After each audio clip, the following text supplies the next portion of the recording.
Captain Alex Stone sat in his command chair watching the star charts on the main screen. The HSV navigator moved slowly through space, mapping new star systems like it had done for the past 3 years. His crew of 43 people worked quietly at their stations. It was peaceful work, far from the busy trade routes where most ships traveled. Dr. Lisa Grant looked up from her science station. Her dark hair was tied back as she studied the readings from their long-range sensors.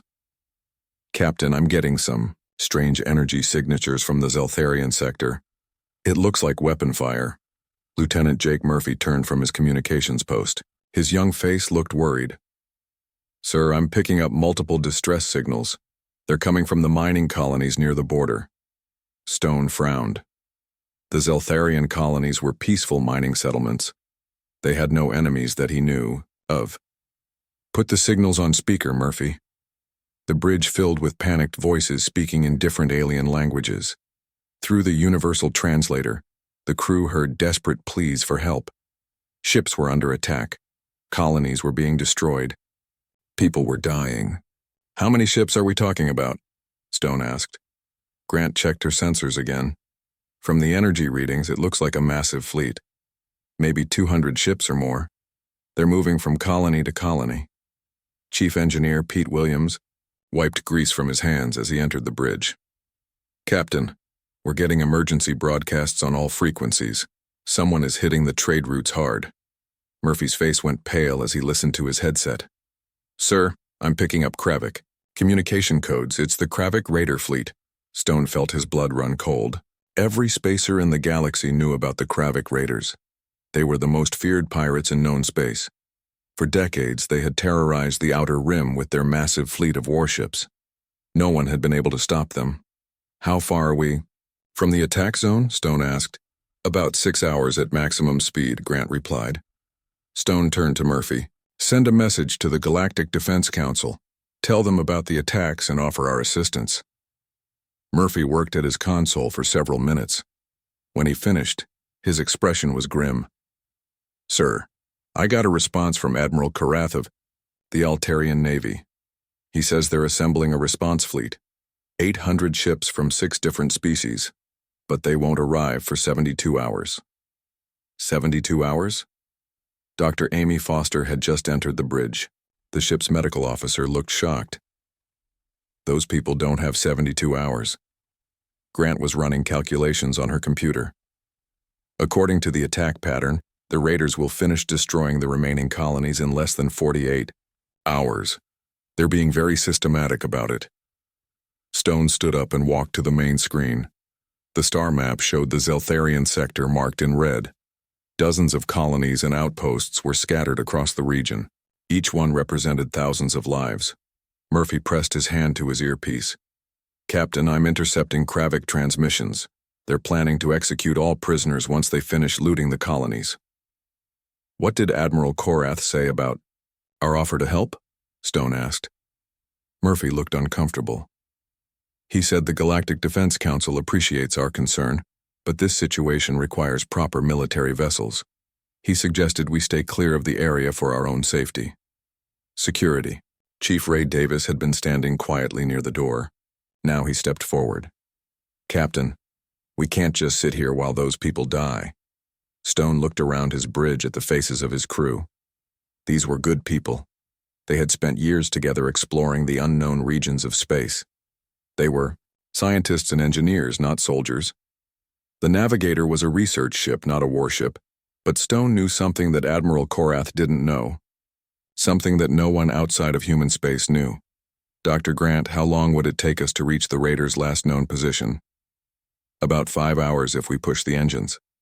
"And Murphy, are you still tracking their communications?" "Yes, sir." "They're not even trying to hide their signals. They think no one can stop them." Stone made his decision. "Set course for the Kravik fleet. Maximum speed." The bridge went quiet. Grant stared at him with wide eyes. "Captain, we're just one ship. They have over 200 warships." "I know exactly what we're facing, Doctor." Williams cleared his throat. "Sir, should I begin combat preparations?" Stone nodded slowly. "Yes, Pete, full combat protocols. It's time to show the galaxy why humans don't need to travel in fleets." Foster looked confused. Captain, I don't understand. We're a science vessel. What can we possibly do against the most feared pirate fleet in the galaxy? Stone turned to face his crew. They trusted him completely, even when they didn't understand his orders. Dr. Foster, please prepare the medical bay for refugees. We're going to have a lot of wounded people to treat. How many refugees? She asked. All of them. Murphy was still listening to the Kravik communications. Sir, they're holding prisoners from at least 12 different species, thousands of civilians. Then we better get moving. Stone returned to his command chair. All stations prepare for combat operations. This is not a drill. As the navigator changed course toward the Kravik fleet, Stone watched his crew work with quiet efficiency. They didn't question his orders, even though those orders seemed impossible. They had trained for this day, but none of them had expected it to come. The truth was, the navigator wasn't really just a science vessel. Like every human ship that left Earth, it carried secrets that the rest of the galaxy couldn't imagine. Humanity had learned long ago that space was a dangerous place. They had prepared accordingly. Stone opened a private channel to Earth Command. This is Navigator Actual. Request permission to reveal capabilities. We have a code-red humanitarian situation. The response came back immediately. Permission granted, Navigator. Show them what humans are capable of. Good hunting. Stone closed the channel and looked at the star map again. Somewhere ahead of them, the Kravik raiders were destroying innocent lives without mercy. They thought they were the most powerful force in this part of the galaxy. They were about to learn how wrong they were. ETA to contact in 4 hours and 30 minutes, Grant reported. Stone nodded. Let's go save some lives. The navigator dropped out of hyperspace at the edge of the Zeltharian system. Captain Stone stared at the main screen in grim silence. The sight before them was worse than they had imagined. The Kravik raider fleet stretched across space like a dark cloud. Massive dreadnoughts, each one 3 times the size of the navigator, surrounded 3 mining stations. Smaller ships swarmed between them like angry insects. Debris from destroyed vessels floated in expanding clouds. The raiders had been busy. Sensor count confirms over 200 enemy vessels, Dr. Grant reported. Her voice was steady, but Stone could hear the tension underneath. Multiple ship classes, including heavy cruisers and battleships. Lieutenant Murphy worked frantically at his communications station. I'm picking up transmissions from the prisoner holds. Thousands of civilians from 12 different species. Zeltharians, Ventarians, Cheetar, and others. On the largest Kravik ship, Fleet Commander Thax Bloodclaw received the sensor report with amusement. The massive alien stood nearly 8 feet tall, covered in thick scales and battle scars.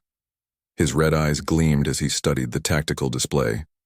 Commander, we have a single vessel approaching from hyperspace, his tactical officer reported. It appears to be a human science ship. Minimal armament detected. Bloodclaw's deep laughter echoed through the bridge. His crew joined in, their harsh voices filling the command center. A science ship? One small human vessel against the entire Kravik fleet? Should we destroy it immediately, Commander? The weapons officer asked. No, not yet. I want to hear what these brave little humans have to say. Bloodclaw was genuinely curious. In all his years of raiding, he had never seen such obvious suicide. Open a channel. On the navigator's bridge, Murphy looked up. Sir, incoming transmission from the Kravik flagship. Put it on screen. The main display showed Bloodclaw's scarred face. The Kravik commander studied Stone with predatory interest. Human Captain, I am Fleet Commander Thax Bloodclaw. You have made a serious navigation error. This system belongs to me now. Stone stood calmly before the screen. His uniform was clean and pressed, his expression peaceful. This is Captain Alex Stone of the Human Space Navy. You have 30 seconds to release all prisoners and surrender, or we will be forced to take action. The bridge of the Kravik flagship erupted in laughter. Bloodclaw's officers could barely control themselves. The idea of a single small ship threatening their massive fleet was the funniest thing they had heard in years. 30 seconds? Bloodclaw wiped tears from his eyes. Captain Stone, you have spirit, I will give you that. But I think you misunderstand the situation. You are one ship. I have 212 warships. Your vessel appears to be designed for peaceful exploration, not war. In the prisoner holds of the Kravik ships, alien civilians pressed against the walls to listen to the conversation. Commander Yila Soft Whisper, a respected Zeltharian mining chief, whispered to the others around her. The humans must have some secret weapon, she said hopefully. No one would challenge the Kravik fleet without overwhelming force. But as she looked through the small porthole at the single human ship hanging in space, her hope began to fade. The vessel looked so small compared to the massive Kravik dreadnoughts. On the navigator, Chief Engineer Williams was running through his pre-combat checklist. All systems show green, Captain. Fusion reactor is standing by for full power, Doctor. Foster finished her preparations in the medical bay. She had converted the entire cargo hold into an emergency treatment center. Medical facilities ready for mass casualties, sir. Security Chief Davis checked his equipment one more time. His team was small but well-trained. They had practiced for situations like this, but training was different from reality. Stone looked at the countdown timer on his screen. 15 seconds remaining. He turned to his crew. Everyone ready? They nodded silently. These people had become his family over the years. They trusted him completely, even in the face of impossible odds. Time's up, Captain Stone, Bloodclaw said on the screen. I gave you a chance to run. Now you will join the other debris floating in this system. Stone's expression didn't change. I gave you a chance to surrender. You chose to refuse. He turned to his crew. Combat protocols are now active. Time to show them why humans don't travel in fleets. Bloodclaw cut the transmission and turned to his weapons officer. Destroy that ship. Make it quick. But something strange was happening to the navigator. The ship's external appearance was changing. Hidden panels opened along the hull, revealing armor plating that had been concealed beneath the peaceful exterior. Weapon systems emerged from what had appeared to be simple sensor arrays. Commander, the human ship is powering up, the tactical officer reported. His voice had lost its earlier amusement. The energy readings are unusual. Bloodclaw frowned at his displays. The small human vessel was generating more power than should be possible for a ship its size. What kind of reactor are they using? Unknown technology, sir. The power signature doesn't match any known design. On the navigator, Lieutenant Murphy activated systems that had been hidden from galactic knowledge for decades. Tactical database? Online, Captain. I have firing solutions for every enemy vessel. Dr. Grant's fingers flew over her console.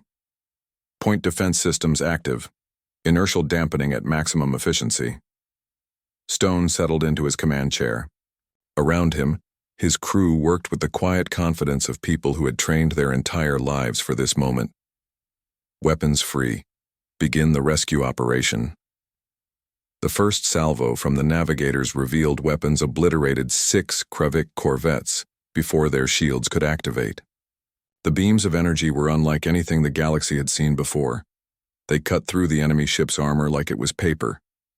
Bloodclaw stared in shock at his tactical display. 6 of his ships had just vanished from the screen. What just happened? The human ship fired on us, Commander. Direct hits on the Scarwing squadron. With what weapons? That ship barely shows any armament. The navigator moved with impossible speed and agility. It dodged incoming fire from dozens of Kravik ships while simultaneously targeting their communication arrays with surgical precision. The human vessel twisted and turned through space in ways that should have killed any crew from acceleration. Forces. Commander, we're losing communications with half the fleet, the communications officer reported. The humans are targeting our command and control systems. Bloodclaw watched in growing horror as his organized fleet began to fall apart. The human ship moved through his formations like a predator among prey, striking with devastating accuracy while avoiding return fire with ease. All ships, concentrate fire on the human vessel, he ordered. But it was too late. The navigator had already begun its deadly work, and the Kravik fleet was about to learn that they had picked the wrong species to threaten. The navigator danced through space like a deadly ghost. Captain Stone watched his tactical display as his ship moved between the massive Kravik vessels with impossible grace. The enemy's heavy weapons fired continuously, but they couldn't track the human ship's movements. Inertial dampening at 100% efficiency, Dr. Grant reported. The crew is experiencing zero G-force despite our maneuvers. Chief Engineer Williams monitored the ship's power systems from his station. The navigator's fusion reactor was operating at levels that would have been considered impossible by galactic standards. All systems nominal, Captain. The reactor core is running smooth. The ship's computer systems process targeting data faster than any alien technology could match. Lieutenant Murphy coordinated the assault with mathematical precision. Targeting enemy communication arrays first. Once we cut their command structure, they won't be able to coordinate their defense. Stone nodded. It was basic human military doctrine. Disrupt the enemy's ability to work together, then pick them apart piece by piece. Continue the attack pattern, Murphy. Let's show them what real warfare looks like. On the Kravik flagship, Fleet Commander Bloodclaw struggled to understand what was happening to his fleet. The single human ship was systematically destroying his vessels while taking no damage in return. His tactical officer's reports became more desperate with each passing minute. Commander, we've lost contact with the entire third wing. The human ship is using some kind of jamming technology we've never encountered. What about our heavy guns? Are we hitting them at all? Negative, sir. Every shot passes through empty space. They seem to know where we're going to fire before we do. Bloodclaw's red eyes blazed with fury and confusion. He had terrorized the galaxy for decades with this fleet. No single ship had ever challenged him successfully. How is this possible? It's just one small vessel. The truth was more terrifying than Bloodclaw could imagine. The Navigator carried technology that humanity had developed in secret for over 2 centuries. While the rest of the galaxy built bigger and more powerful ships, humans had focused on making their vessels smarter and more adaptable. Dr. Grant coordinated the ship's point defense systems. Automated laser turrets tracked incoming missiles and fighter craft with perfect accuracy. Enemy fighters are launching, Captain. Should I engage? Light them up, Doctor. The Navigator's defensive weapons opened fire in a display that looked like deadly fireworks. Every enemy missile and fighter that approached the ship was destroyed within seconds. The Kravik pilots had never seen defensive fire so accurate. Security Chief Davis was preparing for the next phase of the operation. His team checked their equipment one final time. Boarding party's ready, Captain. We can start extracting prisoners whenever you give the word. Stand by, Chief. We need to thin out their numbers first. The Navigator's most terrifying capability was about to be revealed. Chief Williams activated systems that had been kept secret from the galaxy since humanity first left Earth. Nanite repair systems online, Captain. We're ready for anything they can throw at us. Bloodclaw ordered his heaviest ships to concentrate their fire on the human vessel. Dozens of energy beams and missile salvos converged on the Navigator's position. For a moment, the space around the ship blazed with destructive energy. Direct hits, the weapons officer shouted. We got them. But when the energy dissipated, the Navigator was still there. Not only was it undamaged, but the ship's hull was actually repairing itself. Microscopic machines worked at incredible speed to fix any damage that had been inflicted.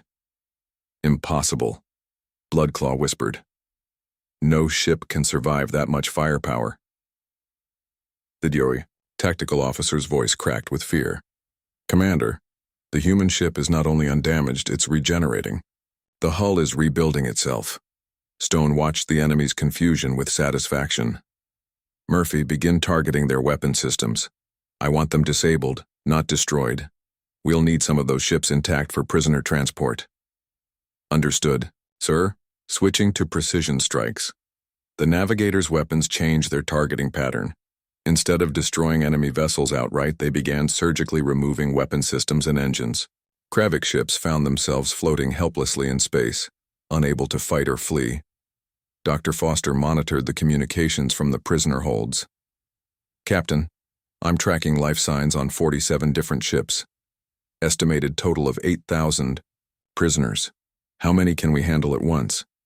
With our current medical facilities, we can process about 500 critical cases. The others will need basic care until we can get them to proper medical facilities. Stone made quick calculations. They would need to capture several Kravik ships to use as temporary hospitals. Chief Davis, prepare your teams. We're going to start boarding operations. The navigator moved toward the largest cluster of disabled enemy vessels. As it approached, something extraordinary happened. The ship seemed to phase through solid matter, passing directly through the hull of a Kravik cruiser. On the bridge of that cruiser, the alien crew watched in terror as human soldiers materialized out of thin air. Security Chief Davis led the boarding party with calm efficiency.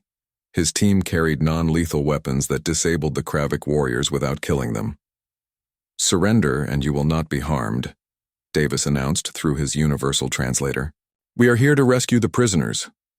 The Kravik captain raised his weapon, but one of Davis's soldiers fired first. The stun beam dropped the alien commander without causing permanent damage. Within minutes, the entire ship was under human control. Similar scenes played out across the battlefield as more human teams appeared on disabled enemy vessels. They moved through the ships with practiced precision, freeing prisoners and securing the vessels. Commander Yila Soft Whisper found herself face-to-face with a human soldier in the prison hold of a Kravik destroyer. The young man's face was kind, despite his military bearing. "Ma'am, I'm Corporal Ben Carter. We're here to get you out. Are you injured?" Soft Whisper stared at the human in amazement. "How did you get here? There was only one ship." Carter smiled as he cut her restraints with a tool that seemed to dissolve the metal bonds. "One ship is all we needed, ma'am. Can you walk?" Around them, other human soldiers were freeing prisoners of multiple species. They worked with medical scanners to identify the most seriously injured, treating wounds with technology that seemed almost magical to the rescued civilians. Dr. Foster's medical teams began teleporting directly onto the captured ships. They set up emergency treatment centers with equipment that could stabilize injuries considered fatal by galactic medical standards. Back on the navigator's bridge, Stone watched the rescue operation proceed with clockwork efficiency. His ship continued to disable enemy vessels while his teams extracted prisoners. In less than an hour, they had rescued over 3,000 civilians, but Fleet Commander Bloodclaw was not finished yet. The Kravik leader still had his flagship and several of his most powerful ships. He was planning one last desperate attack. "All remaining vessels form up on my position," he ordered. "We're going to ram that human ship. If we can't defeat them with weapons, we'll destroy them with our own hulls." Stone detected the enemy movement immediately. "Looks like their commander wants to try something dramatic. All teams, prepare for the final phase." The navigator turned to face the remaining Kravik ships as they formed their attack formation. Stone knew this would be the most dangerous moment of the battle, but he also knew his ship was ready for whatever the enemy could attempt. "Time to end this," he said quietly. Fleet Commander Bloodclaw watched his remaining ships form up around his flagship. He had started this battle with over 200 vessels. Now he had less than 30. The single human ship had systematically destroyed or captured most of his fleet while suffering no apparent damage. "All ships, prepare for ramming speed," he ordered. "We're going to show these humans what Kravik warriors are made of." His bridge crew looked uncertain. Ramming attacks were desperate moves, usually attempted only when facing certain death, but their commander's reputation for brutality kept them silent. On the navigator, Captain Stone detected the enemy formation change immediately. "They're preparing for a suicide run. All rescued prisoners prepare for emergency transport to the captured vessels." Dr. Foster coordinated the prisoner evacuation with remarkable efficiency. Her medical teams used the same teleportation technology that had allowed the boarding parties to appear inside enemy ships. Thousands of rescued civilians vanished from the navigator's cargo holds, reappearing in the safety of the captured Kravik vessels. "All prisoners evacuated, Captain," she reported. "We're ready for combat maneuvers." Lieutenant Murphy tracked the incoming enemy ships on his sensors. 31 vessels approaching at maximum speed. They're not firing weapons. This is definitely a ramming attack. Stone stood from his command chair. "Chief Davis, prepare a boarding party. We're going to end this personally." Davis looked surprised. Sir, you're planning to board their flagship? That's exactly what I'm planning. Their commander needs to understand what he's really facing. The navigator accelerated toward the incoming Kravik formation.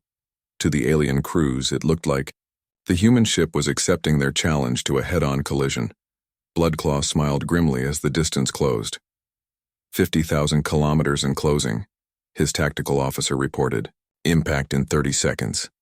But the navigator had one more surprise. Instead of colliding with the enemy ships, it began to phase through them. The human vessel passed directly through the solid hulls of the Kravik vessels like they were made of air. Bloodclaw stared in disbelief as the navigator appeared inside his own ship's hangar bay. The human vessel materialized in the center of the docking area, its hull gleaming under the artificial lights. "How is that possible?" he whispered. The navigator's boarding ramp lowered, and Captain Stone walked out flanked by Security Chief Davis and a small team of soldiers. They moved with calm confidence, their weapons holstered but ready. Stone activated his universal translator and addressed the shocked Kravik crew members in the hangar. "I am Captain Alex Stone. I request a meeting with your commander to discuss terms of surrender." The aliens stared at him in confusion. No enemy had ever simply walked aboard their flagship and asked for a meeting. Several Kravik warriors raised their weapons, but Davis's team moved with inhuman speed to disarm them without violence. "Please escort us to your bridge," Stone said politely. "We have business to conclude."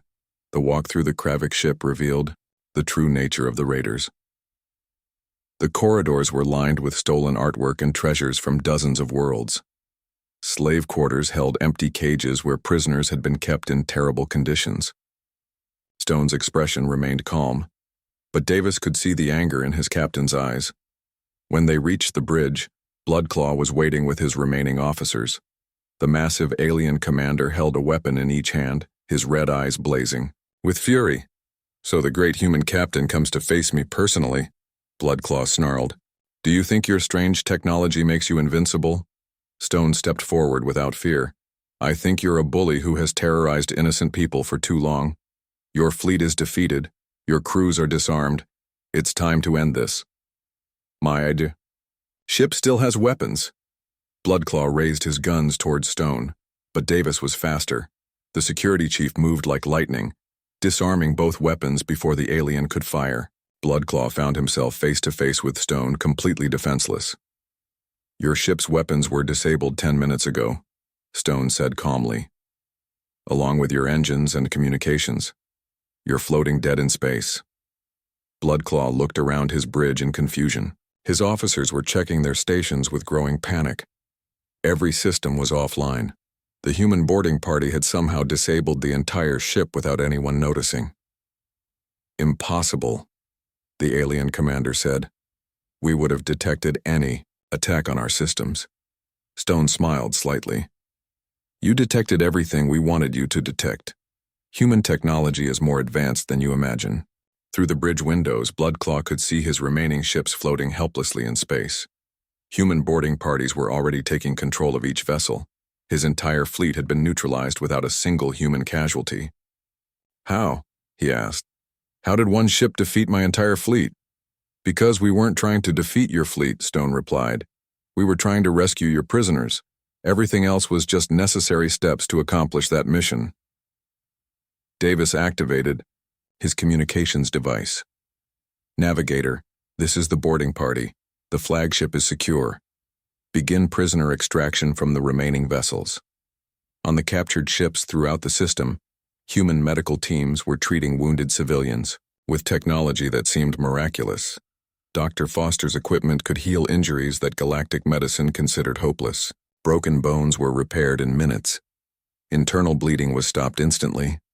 Burns and radiation damage disappeared under the touch of human medical devices. Commander Yila Softwhisper watched a human medic treat a young Kitar child who had been badly wounded in the initial attack. The little alien had been dying from his injuries, but the human technology saved his life with ease. "How is this possible?" she asked the medic. The young woman looked up with tired but kind eyes. "We've had a long time to develop our medical technology. Every human ship carries equipment that can handle any medical emergency." "But why?" Why do you risk your lives to save strangers? The medic smiled. Because that's what humans do. We protect people who can't protect themselves. Back on the Kravik flagship, Stone was explaining the situation to Bloodclaw. Your crew will be taken to the nearest Galactic Council station for trial. The stolen goods on your ships will be returned to their rightful owners. The prisoners you've held will receive full medical treatment and safe transport home. And what happens to me?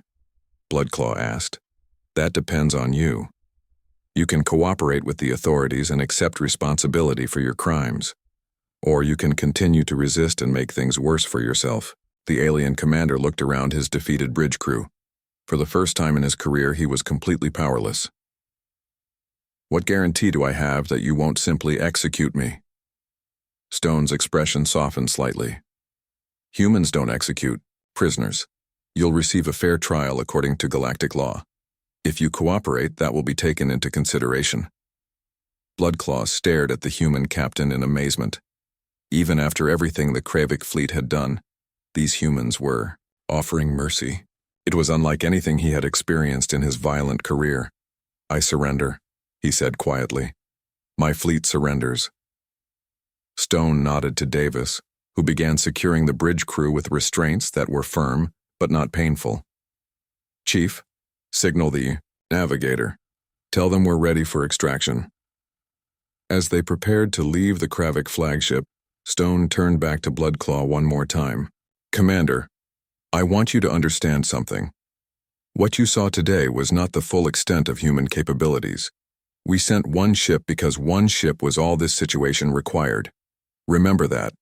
The word sent a chill through every alien on the bridge. If this devastating defeat was caused by minimal human force, what would happen if humanity ever deployed its full military might? Stone and his team walked back to the navigator, leaving behind a completely transformed situation. The most feared pirate fleet in the galaxy had been defeated by a single human vessel in less than 4 hours. Every prisoner had been rescued. Every raider had been captured alive. As the navigator prepared to depart with its rescued civilians, news of the battle began spreading across the galaxy. The impossible had happened, and everyone wanted to know how.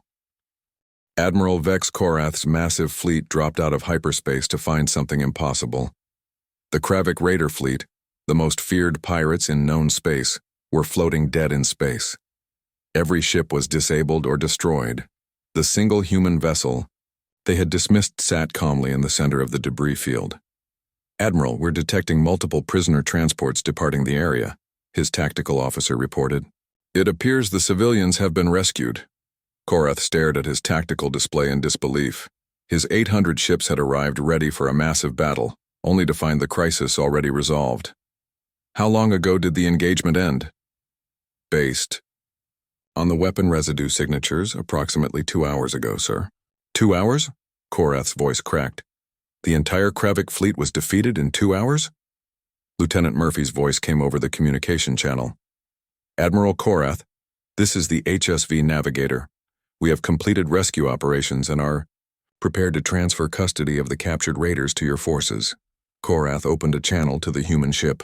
Captain Stone appeared on his screen, looking as calm and professional as if he had just completed a routine patrol mission. Captain Stone, I need a full report on what happened here. Stone nodded politely. Certainly, Admiral. We encountered the Kravik Raider fleet engaged in illegal attacks against civilian targets. We neutralized the threat and rescued approximately 8,000 prisoners of various species. Neutralized the threat? Korath looked at his sensor readings again. Captain, you engaged over 200 enemy warships with a single exploration vessel. Yes, sir. The situation required immediate action. How is that possible? Stone's expression remained perfectly neutral. We used standard human military doctrine, Admiral. Nothing more complicated than that. The rescued prisoners were already spreading word of what they had witnessed. Commander Yila Softwhisper found herself giving testimony to dozens of reporters and government officials. Her story was the same every time, but no one seemed able to believe it. The human ship appeared out of nowhere, she explained to a Galactic Council investigator. One moment we were facing certain death, and the next moment we were being rescued by soldiers who fought like nothing I've ever seen. Can you describe their combat techniques? Soft Whisper struggled to find words. They moved through our captors like they were reading their minds. Every shot was perfectly placed. They disabled their enemies without unnecessary violence. It was like watching artists work. Similar testimonies came from prisoners of every species. They all told the same story of human soldiers who fought with impossible skill while showing mercy to their defeated enemies. Dr. Foster had treated wounded civilians from 12 different species during the rescue operation. Her medical reports became the subject of intense study by galactic medical authorities. The human medical technology repaired injuries we consider fatal, reported Dr. Zelthak, Chief Medical Officer of the Altarian Fleet. Radiation poisoning was cured in minutes. Severed limbs were regenerated. Their capabilities exceed our understanding of biology. Admiral Korath found himself in the uncomfortable position of filing a report he knew his superiors wouldn't believe. How do I explain to the High Command that a single human science vessel accomplished what our combined fleets couldn't? His aide looked equally confused. Perhaps they had hidden reinforcements? Our sensors show no evidence of additional human ships in the area. They did this alone. On Earth, the report from the navigator caused quiet satisfaction in the halls of Human Space Command. Fleet Admiral Sarah Mitchell read Stone's mission summary with approval. Minimal damage to friendly forces. All prisoners rescued. Enemy fleet captured intact. Excellent work by Captain Stone and his crew. Her aide looked concerned. Admiral, this engagement has revealed significant human capabilities to the galactic community. Should we be worried about the political implications? Mitchell smiled. Lieutenant, we've been hiding our true capabilities for over 2 centuries. Maybe it's time the galaxy learned what we're really capable of. The political shockwaves were immediate. The Galactic Defense Council called emergency sessions to discuss the human question. Every military leader in known space was suddenly asking the same questions. If one exploration ship can defeat the Kravik fleet, what can their actual warships do? How many ships does humanity really have? What other technologies are they hiding? Captain Stone found himself summoned to testify before the Galactic Council. He stood before representatives of 47 different species, all of them staring at him with expressions ranging from awe to fear. Captain Stone, the council president began, your ship's performance against the Kravik fleet has raised many questions about human military capabilities. I understand, Madam President. Can you explain how a single vessel accomplished what our combined fleets considered impossible? Stone considered his answer carefully. The navigator is equipped with standard human technology and crewed by personnel trained according to human military doctrine. We responded to a humanitarian crisis using the tools available to us. Standard technology? The Altarian representative looked skeptical. Captain, your ship demonstrated capabilities that violate known laws of physics. Perhaps your understanding of physics is incomplete. The chamber fell silent. Stone's words carried implications that terrified everyone present.